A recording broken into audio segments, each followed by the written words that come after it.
Ladies and gentlemen, the judge just read you the preliminary instructions. That is the law that is to guide you as you listen to the evidence in this case.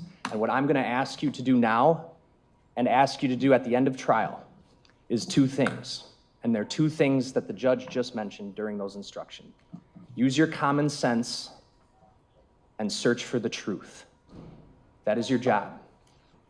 Over the course of the rest of this week and into next week, you are going to hear testimony from the witness stand. You are going to see exhibits. You are going to see a lot of exhibits and hear a lot of testimony. And all of it at the end is going to boil down to your ability to use your common sense and search for the truth. Your duty is to come to a fair and rational conclusion as to what the evidence shows, and that's how you do that. You apply the law given to you by the judge to the facts that you decide occurred, and decide if Maxwell Anderson is guilty of the charges brought before this court.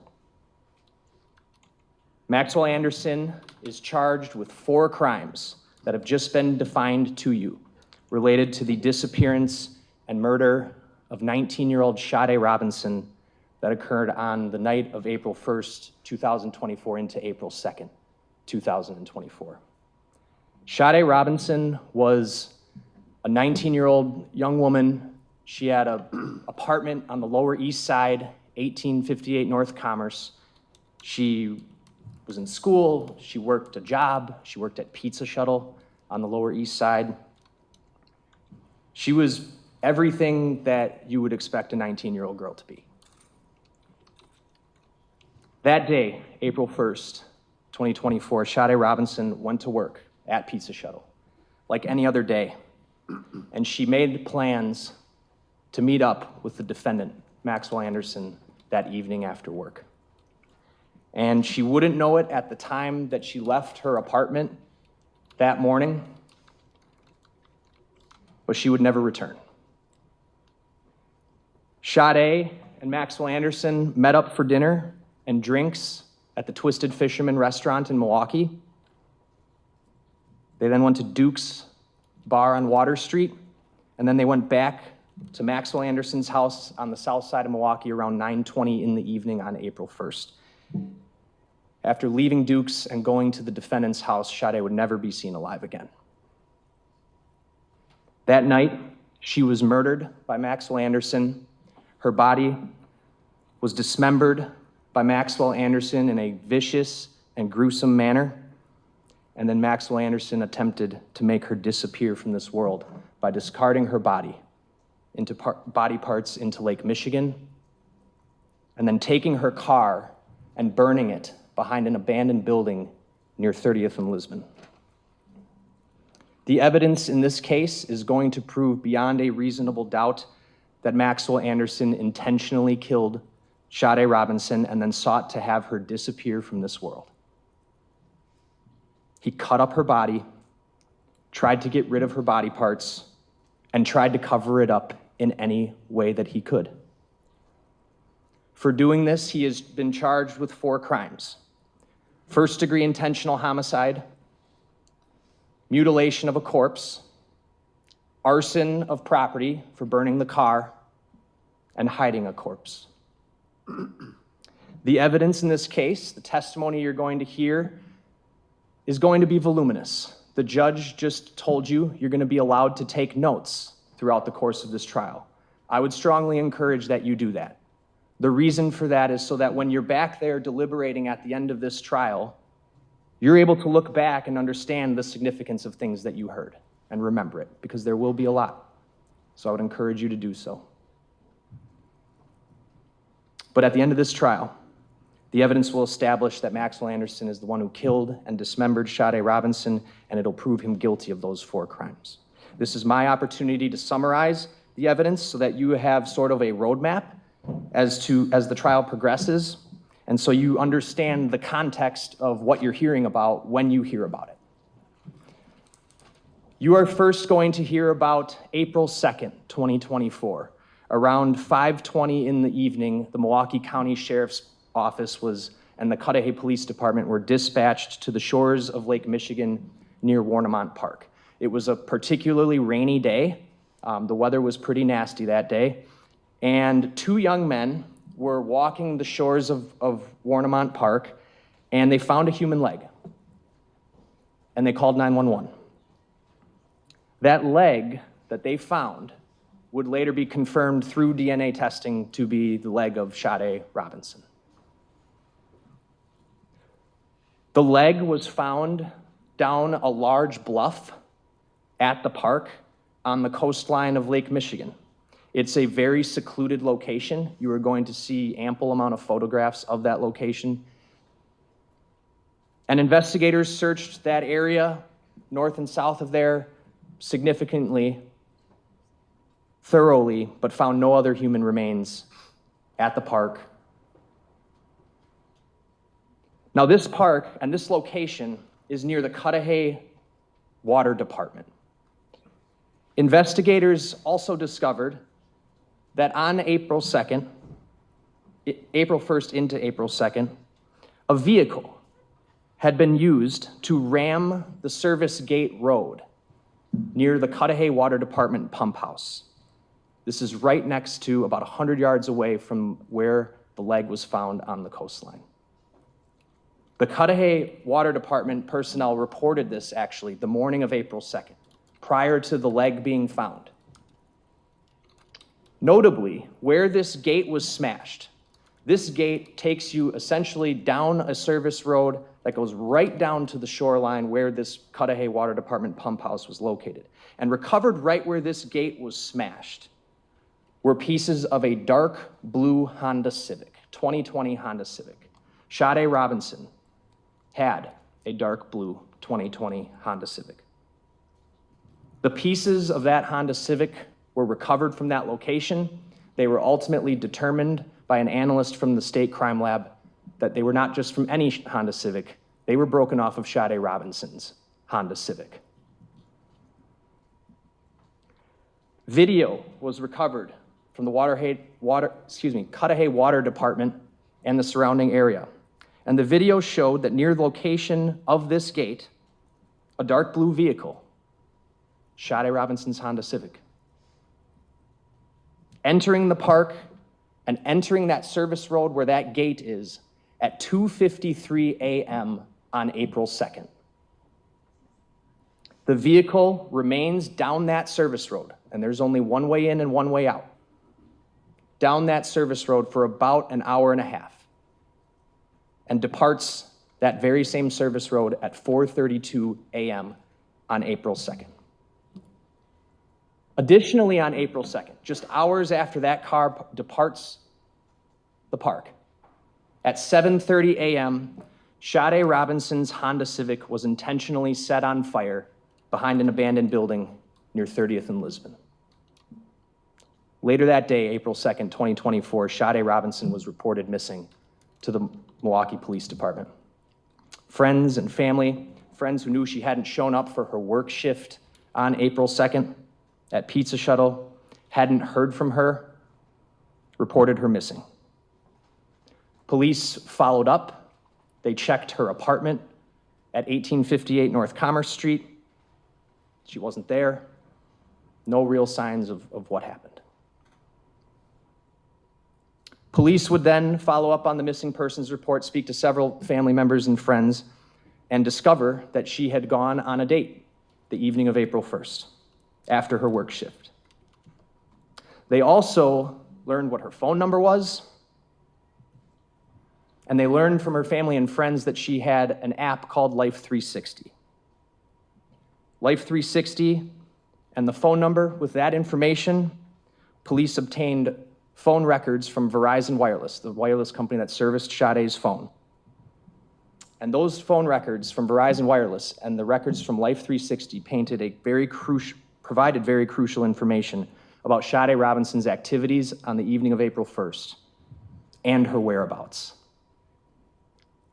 Notably, the police discovered a text message conversation between Sade and a phone number that the police would later learn belonged to Maxwell Anderson. The text conversation showed that Sade and Maxwell Anderson were planning to meet at the Twisted Fisherman that evening to get food, and indeed did meet around 5:15 p.m. on April 1st.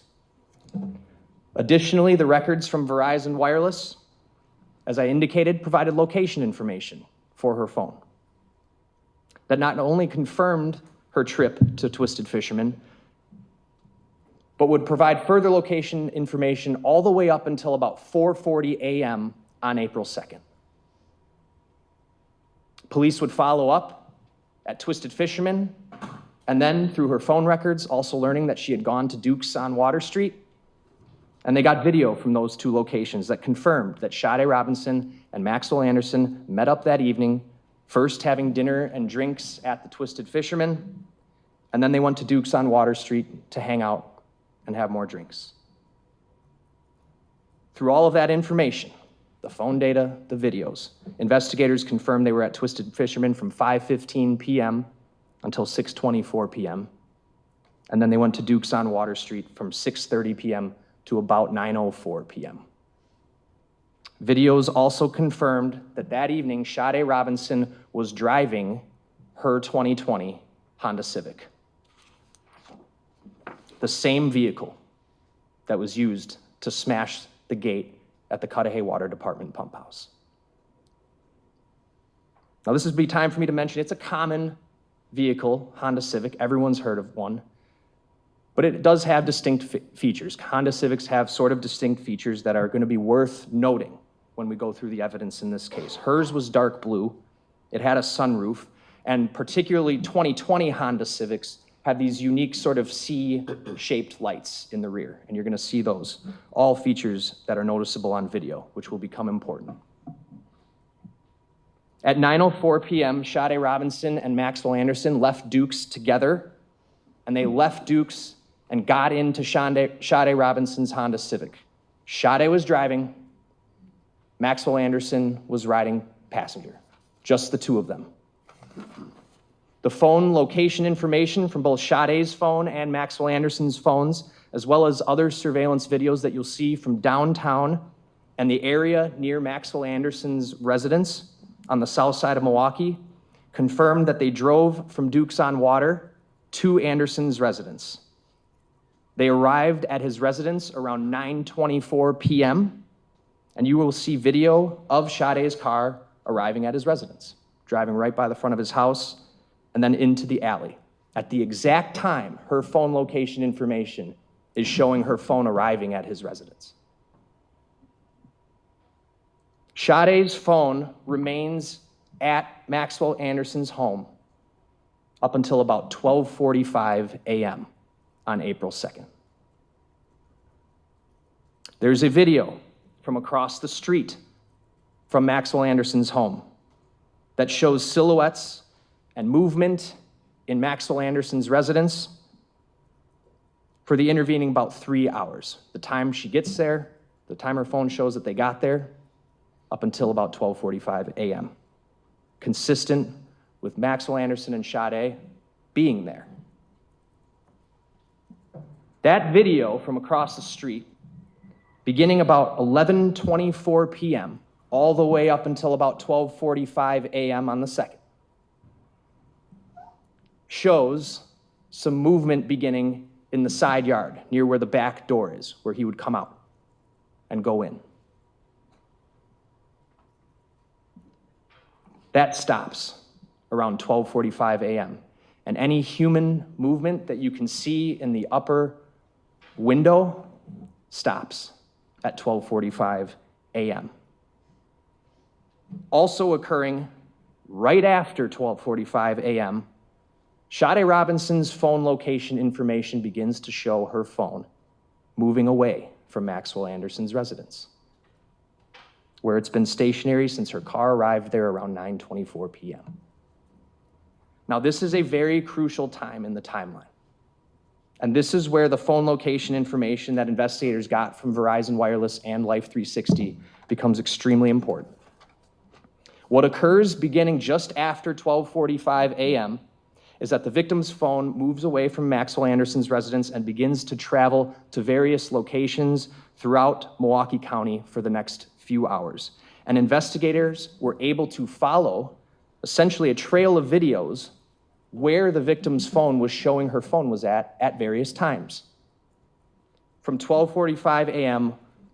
all the way up until the approximate time her phone goes off the wireless network at 4:40 a.m. This is the time where that unique look of that Honda Civic is going to come into play for you all.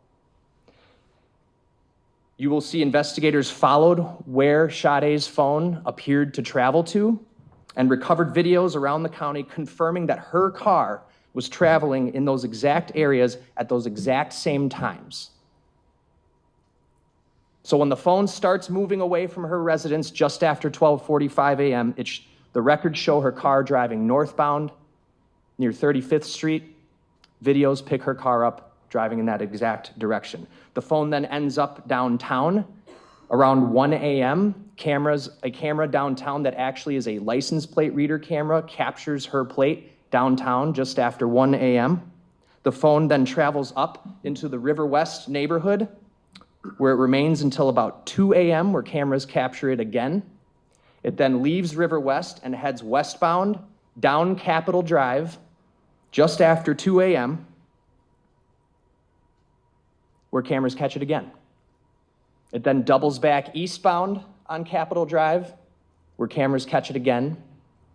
And the records show it appears to get on the interstate and travel southbound towards and through downtown Milwaukee, and ultimately appear to exit the interstate just around 2:40 a.m., where cameras capture it again. The phone then, after exiting the interstate near College Avenue, heads east in the direction of Warnemont Park. Also captured by a trail of videos. And then by 2:53 a.m., video shows the Honda Civic arriving at Warnemont Park, which is the video I described before of the car smashing the pump house gate. Sade's phone shows her phone records show that her phone remained at Warnemont Park for about an hour and a half, the same amount of time that the car remained down that pump house road from the video. And in that time, police recovered video from that Cudahy Water Department pump house that overlooks Lake Michigan. That video, it's nighttime, it's dark, but it paints a telling tale. It shows, just after that car arrives, a silhouette of a person descending the bluffs near the coastline of Warnemont Park, near the Cudahy Water Department, where Sade Robinson's leg would later be found on April 2nd. That person, the evidence is going to show you, is Maxwell Anderson. This is the time where Sade's body was intentionally discarded into the lake after being dismembered. By this time, Sade is deceased, and Maxwell Anderson, using her own car, is trying to make her disappear. That video from the pump house confirms that he is down there for about an hour and a half before departing the pump house and departing Warnemont Park in her car around 4:30 a.m., which is exactly what the phone records show. Shortly after that, as the phone moves north, it goes off the network around 4:40 a.m. as it heads north into St. Francis towards downtown. Now, investigators also canvassed heavily near the area of where Sade's car was burned, way over on 30th and Lisbon on the north side of Milwaukee. And they also located a trail of videos from this location, picking up around 4:50 a.m., 10 minutes after Sade's phone appears to go off the network. And her Honda Civic is again picked up on those videos in the exact amount of time it would take to drive from where her phone went off the network to the location it's picked up on camera. That trail of videos shows her car, her 2020 Honda Civic, circling around the part of town where her vehicle would eventually be set on fire at 7:30 a.m. The Honda drives around from about 4:50 a.m. to 5:19 a.m., after which it is picked up next on a camera near a playground at 31st and Galena at 6:50 a.m. This is 1.5 blocks away from where her car would later be set on fire. The vehicle drives around more before pulling into the alley where it's set on fire. Police located video from a liquor store and a Milwaukee County Transit bus that depicts the time the vehicle fire was set. Now, you're not going to see it because he parked the car behind this abandoned building that did not obviously have functioning cameras. But these two videos show something crucial. They show two women walking down Lisbon Avenue who all of a sudden stop and begin to act in distress as they are clearly watching something disturbing happen. They are watching the fire being started. They are clearly shocked. They are clearly bothered on the video, which has audio. And right after they see this, a white male walks away from the area where the fire was set as one woman points at him and yells to the passing traffic, "He did that, call the fire department." You will see this white male on video.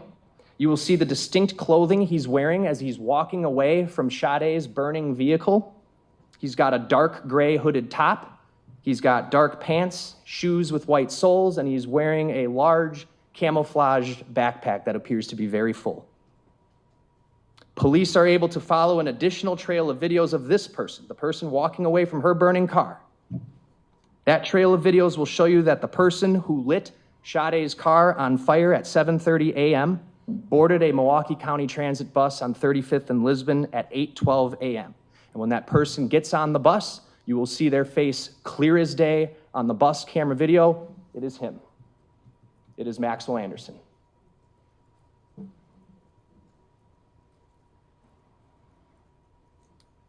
He then takes the bus southbound on 35th Street and gets off the bus just blocks from his house.